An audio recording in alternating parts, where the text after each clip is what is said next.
Salutare tuturor! După cum am spus, am să revin cu prezentarea Golfului 4. Deja a fost revopsit în zonele afectate cu rugină, fiind aripile față, aripile spate și haionul. Am adăugat acum un strat de teroson pe sub mașină. La fiecare roată a fost desfăcut carenajul, dat un strat din abundență plus ceară. Haideți să vă arăt puțin și pe dedesubt. Cam așa arată partea de sub mașină.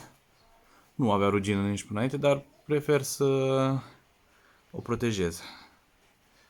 Țin destul de mult la ea. Haideți să vă arăt și în partea din spate. Nu se vede mare lucru pentru că am pus carenajul deja înapoi.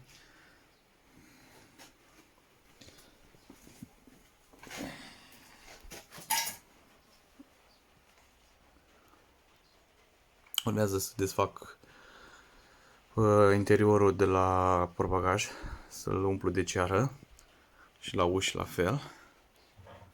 Și o să revin cu un videoclip imediat ce o scot afară din garaj.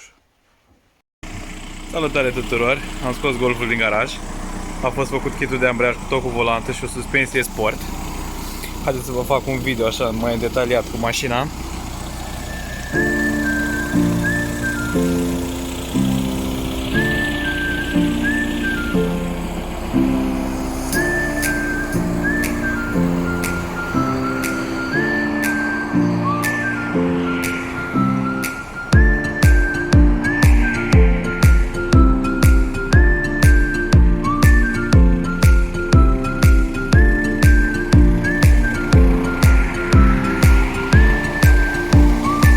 Așa arată după revopsire și tot ce s-a făcut la ea.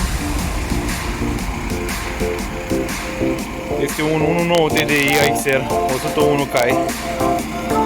Posibil în viitorul apropiat să primească și un soft de putere.